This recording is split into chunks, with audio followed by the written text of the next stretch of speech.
नमस्कार दोस्तों, स्वागत है आप सबका अपने YouTube चैनल पर, जहां हम लोग हिस्ट्री की सिस्टमेटिक तैयारी कर रहे हैं सिविल सर्विसेज एग्ज़ाम के लिए। तो आज हम लोग पढ़ने जा रहे हैं Harappan civilization. This civilization is also known as Indus Valley civilization या सिंधु घाटी सभ्यता जिसे कहते हैं हम लोग, as most of the sites are located on the bank of river Indus and its tributaries. जो साइट्स हमें मिले हैं हड़प्पन सिविलाइजेशन के, इनमें से अधिकतर साइट्स या तो सिंधु नदी या उसके जो ट्रिब्यूटरीज होते हैं उसके आसपास लोकेटेड है। As Harappa was the first site where the civilization was discovered, hence it is known as Harappan civilization. चूंकि हड़प्पा सबसे पहला साइट था जो खोजा गया था, इसलिए इस सिविलाइजेशन को हड़प्पन सिविलाइजेशन भी कहते हैं।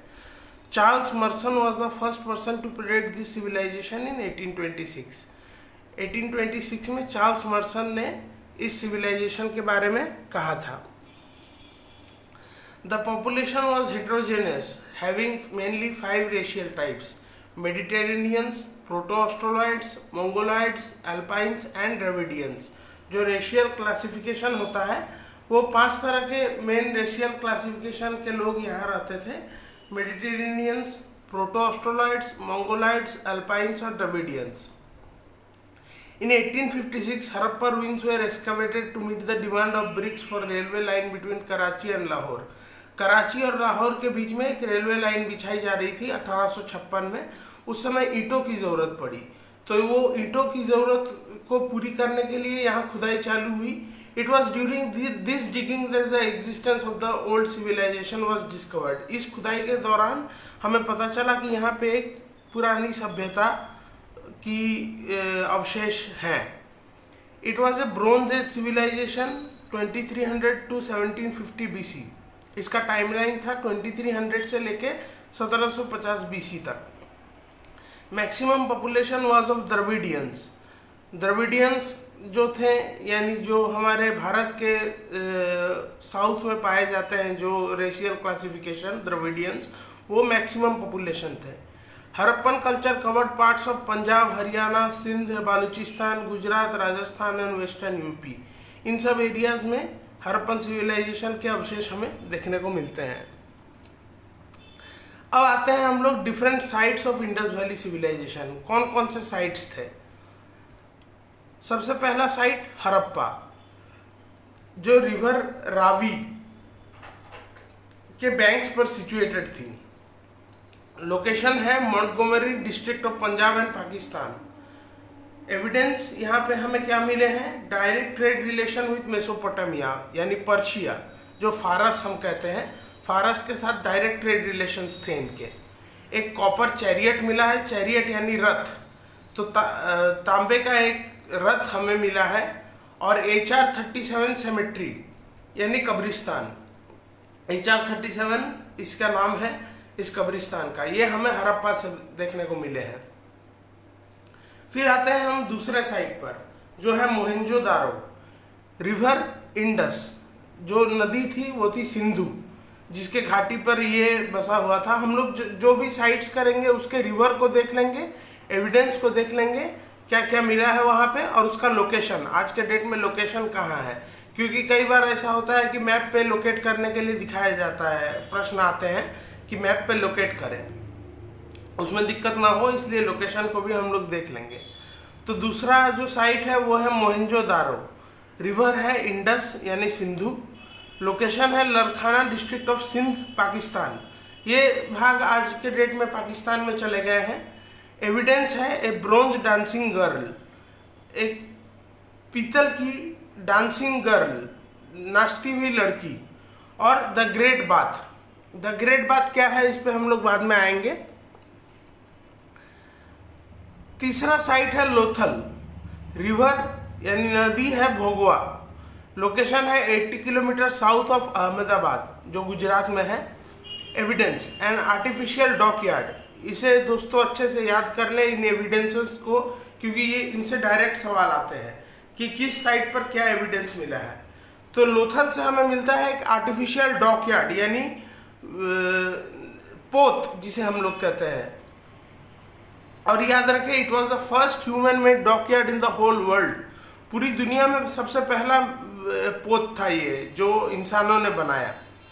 फिर हमें मिला है ए गेम सिमिलर टू चेस, जो आज के डेट में हम लोग शतरंज खेलते हैं, वो शतरंज के सिमिलर एक गेम हमें यहाँ देखने को मिला है। फिर an instrument to measure 180 degree, 90 degree and 45 degree angles.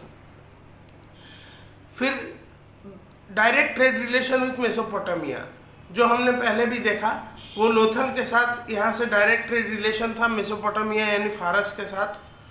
चौथा साइट है चान्हू दारो, रिवर है इंडस यानी सिंधु, लोकेशन है सिंध पाकिस्तान। एविडेंस लिपस्टिक मिला है यहाँ पे, सोचिए उस जमाने के लोग भी लिपस्टिक लगाया करते थे। ग्रेट आर्टिस्ट्स, यहाँ के लोग बहुत बड़े आर्टिस्ट हुए करते थे, ज्वेलरी, पॉटरी, टूल्स ये सब वो बनाते थे। अब आते हैं हम लोग नेक्स्ट स्लाइड पे। अगला साइट है रोपर, रिवर है सतलज, लोकेशन है Rupnagar, 25 kilometre east of Bara district Punjab. Evidence यहाँ पे मिले हैं कि the domestic dog was buried along with the master, जो घरेलू कुत्ते थे, पालतू कुत्ते, उसे उसके मास्टर के साथ दफना दिया जाता था। उसके बाद आते हैं हम लोग अगले साइट पे, सुरकोटता, रिवर नो रिवर। ये एक ऐसी साइट है हड़प्पा की जहाँ कोई रिवर नहीं आसपास पाई गई है, तो इसे भी याद रख लें। लोकेशन है north west of Bhuj, Gujarat. Evidence है बोन्स ऑफ हॉर्सेस, घोड़े के हड्डियां यहाँ से हमें मिले हैं। फिर अगला साइट है कालीबंगन। इसका नाम कालीबंगन क्यों पड़ा? काली मीन्स ब्लैक, ये तो आप समझ ही रहे हैं, एंड बैंगल्स और चूड़ियाँ, मतलब काले रंग की चूड़ियाँ यहाँ से मिली है। रिवर है घाघर, लोकेशन है Ganganagar district of Rajasthan, Hanumangarh. Evidence यहाँ से मिले हैं ए वुडन फरो, एक लकड़ी की हल, और 7 फायर अल्टर्स। फायर अल्टर्स यानी जहाँ पे आग की पूजा होती थी, तो ऐसे 7 फायर अल्टर्स हमें यहाँ देखने को मिले हैं। उसके बाद का साइट है रंगपुर, रिवर है भादर, लोकेशन है 30 miles from Lothal in Gujarat, Ahmedabad. Evidence मिला है यहाँ से राइस हस्क का, चावल के हस्क यानी चावल का जो खोल होता है उसका एविडेंस हमें यहाँ से मिला है, यानी यहाँ के लोग चावल की खेती करते थे। Some other sites are Rakhigarhi and Banawali in Hisar, Haryana.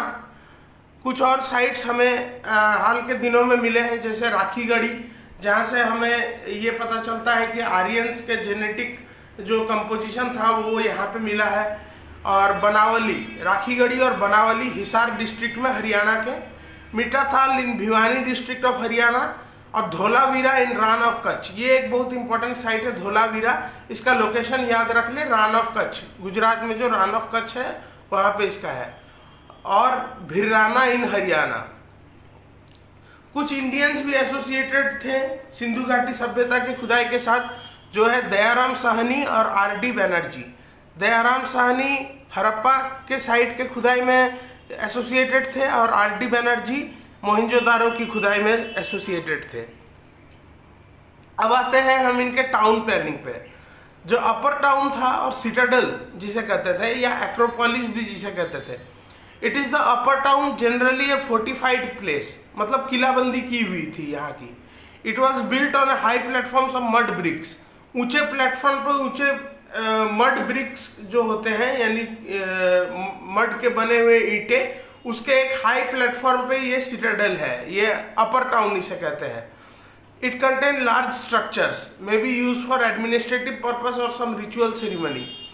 बड़े बड़े स्ट्रक्चर्स यहाँ पे देखने को मिले हैं, जो कि या तो एडमिनिस्ट्रेशन के लिए ये यूज होते थे, या किसी सेरिमनी, जो किसी हो सकता है किसी धार्मिक सेरिमनी के लिए यूज होते थे। ये हमें यहाँ देखने को मिले हैं अपर टाउन या सिटाडेल पे, जो कि किलाबंदी की हुई थी। अब आता है हम lower town. This were the residential areas where common people use to live.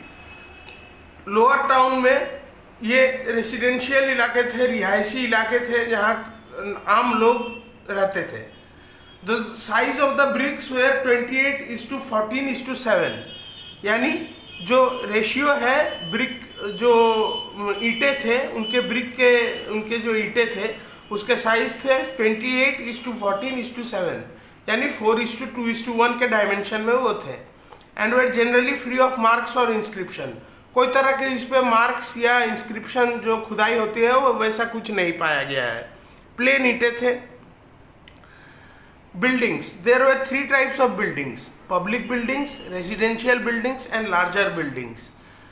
The buildings were plain and simple without any plaster, कोई तरह के प्लास्टरिंग नहीं की हुई रहती थी बिल्डिंग्स पे।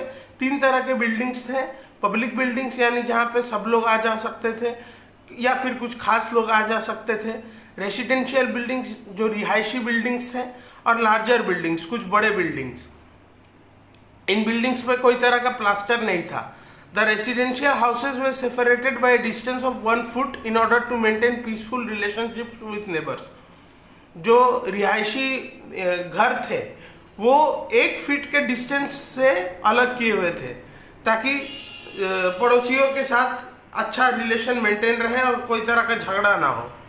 अब आते हैं हम मोहनजोदारो में मिले द ग्रेट बाथ के ऊपर। It was a large gathering place to use only on specific occasions. एक बहुत बड़ा जिसे हम लोग कहते हैं हौज, एक बहुत बड़ा हौज था जिसे स्पेसिफिक ओकेजन्स किसी खास काम के लिए यूज किया जाते थे। And the holy dip was the ritual, जो एक धार्मिक प्रथा भी हो सकती है या किसी खास कारण से उसमें डुबकी लगाते थे लोग। ये था द ग्रेट बाथ, विशाल हौज जो हमें मोहनजोदारो में मिला। Cosmetics, the Harappan women knew about cosmetics and several cosmetics were found at the sites. Example face pack, Mohenjodaro में हमें फेस पैक देखने को मिला है। सोचिए दोस्तों, उस जमाने में face pack. The Harappan women वो सजने धजने में काफ़ी माहिर थे और जो कॉस्मेटिक्स हम लोग आज यूज़ करते हैं शायद उतने प्रभावशाली नहीं, लेकिन कुछ कॉस्मेटिक्स उस समय पाए गए हैं। जैसे लिपस्टिक के बारे में हमने जाना, फेस पैक जो कि मोहनजोदारो में मिला। अब आते हैं हम लोग ऑर्नामेंट्स पे। ऑर्नामेंट्स यानी गहने। These were the various kinds of jewelries and ornaments used by Harappan people. Example, golden bracelet जो हमें हड़प्पा से मिला है, सोने का एक ब्रेसलेट हमें हड़प्पा से मिला है। तो इससे पता चलता है कि वो लोग गहनों के प्रति भी जानकार थे। Hair style, the women took special care of their hair and had different hair styles. जो औरतें थी हड़प्पा की वो अपने बालों का स्पेशल केयर लेती थी और विभिन्न तरीकों से अपने बालों का श्रृंगार करती थी। जिसे evidence of A bronze dancing girl who had a ponytail, Mohenjodaro में से जो हमें ब्रोंज डांसिंग गर्ल मिला है उसने एक पोनीटेल बना रखी है। तो ये है उनका एविडेंस कि वो हेयर स्टाइल्स के प्रति सजग थे। एम्यूजमेंट्स यानी जो मनोरंजन के लिए जो साधन यूज होते हैं। They had many kind of amusements, music, dance, gambling. Gambling हमें कहाँ से पता चलता है, क्योंकि डाइस या पासा हमें वहाँ से मिला है। चेस, चैरियट रेस, ये डिफरेंट तरह के एम्यूजमेंट्स वहाँ की लोग इनसे मनोरंजन करते थे। अब आते हैं हम पॉलिटिकल लाइफ पे। It was an agriculture based economy, मतलब कृषि बेस्ड इकोनॉमी थी। They cultivated crops mainly wheat and barley. वो लोग जो थे वो हड़प्पा के लोग क्रॉप्स कल्टिवेट करते थे, मेनली व्हीट यानी गेहूं और barley. They had both internal and external trade relations, अपने अंदर के लोगों से भी और बाहर के लोगों से हमने देखा ही, जैसे फारस के साथ ट्रेड रिलेशन था, तो ट्रेड रिलेशंस काफ़ी डेवलप्ड थे। Lothal and Surkotada produce cotton. Lothal और सुरकोटेरा में जो कि कॉटन प्रोड्यूस करते थे लोग, कॉटन यानी कपास। They were the first to cultivate cotton and hence were called Sindon by the Greeks. ये पहले लोग थे जिन्होंने कपास की खेती की, इसलिए जो ग्रीक्स थे, जो यवन थे, उन्होंने इन्हें सिंदोकी नाम दिया। They followed barter system. Barter system का मतलब होता है मैंने कुछ सामान दिया, उसके बदले में मैंने कुछ सामान लिया। करेंसी यूज नहीं होती है, तो ये बार्टर सिस्टम को फॉलो करते थे। अब आते हैं हम लोग रिलीजियस लाइफ पर। The mother goddess was worshipped mostly as she was the goddess of fertility. जो मातृ देवी थी वो उनका बहुत पूजा होता था। वो गॉडेस ऑफ फर्टिलिटी थी, यानी उपजाऊ भूमि की या उपजाऊ सब पूरे सभ्यता में उपजाऊ एक लाने के लिए फर्टिलिटी की देवी उसकी पूजा होती थी। और उसके बाद हम लोग देखते हैं पशुपति शिवा की पूजा भी होती थी। He was a 3 horn male god sitting in the posture of a yogi surrounded by deer, buffalo, rhinoceros, tiger and elephant. एक 3 हॉर्न मतलब उनके 3 सींग थे, पुरुष देवता थे। एक योगी के पोस्टर में वो एक योगी की तरह बैठे हुए हैं, सराउंडेड बाई। ये एनिमल्स याद रख लीजिएगा दोस्तों, क्योंकि ये एनिमल्स भी पूछे जाते हैं कि किन किन जानवरों से घिरे हुए थे पशुपति शिवा। तो वो है डियर यानी हिरन, बफेलो भैंसा, राइनोसेरस गैंडा, टाइगर बाघ एंड एलिफेंट हाथी। ये 5 एनिमल्स थे जिनसे वो घिरे हुए थे। It was found in Mohenjodaro. ये मोहनजोदारो में मिले हैं इनकी मूर्ति, मोहनजोदारो में इनकी मूर्ति मिली है। बर्ड्स थे, पिजन, ट्री था, पीपल, ये इनके एविडेंस भी हमें मिले हैं। और एनिमल्स, किस तरह के एनिमल्स के बारे में डिपिक्ट किया गया है, तो मिथिकल यानी जो मतलब परिकथाओं में या दंत कथाओं में जो एनिमल हमें देखने को मिलते हैं, half human and half animal. ऐसे में 2 कैटेगरीज के एनिमल्स, मत्स्य और नरसिम्हा। नरसिम्हा आप लोग सब जानते ही होंगे, वो भी वहाँ से मिले हैं। और मत्स्य जिसका आधा शरीर मछली का था और आधा शरीर इंसानी था। एम्बिग्यूअस यूनिकॉर्न, एम्बिग्यूअस मतलब जिसके बारे में हमें सही से पता नहीं है कि ये मिथिकल है या रियल लाइफ एनिमल है। तो यूनिकॉर्न ऐसा एक जानवर वहाँ के सील्स में हमें देखने को मिले हैं। और एक्चुअल एनिमल है हम्प्ड बुल। हम्प्ड बुल मतलब जो बैल है जिसके हम्प बना हुआ है, वो हम्प्ड बुल हमें यहाँ से देखने को मिला है। तो ये था दोस्तों हड़प्पा एंड मोहनजोदारो यानी इंडस वैली सिविलाइजेशन, सिंधु घाटी सिविलाइजेशन के बारे में कुछ तथ्य जो आपको एग्जाम में बिल्कुल याद होने चाहिए, ताकि एमसीक्यूज फेस करने में कोई दिक्कत आपको ना हो। अगर हमारे चैनल में आपको इंटरेस्ट आ रहा है, आपको यहाँ पे कुछ जानने को मिल रहा है, तो चैनल को लाइक करें, सब्सक्राइब करें, ताकि मुझे भी मोटिवेशन मिलते रहे, मैं भी और वीडियोस लाता रहूं। और तैयारी करें, अच्छे से तैयारी करें, मैं मटेरियल्स लाता रहूँगा। सब्सक्राइब करते रहें। Thank you and have a nice day.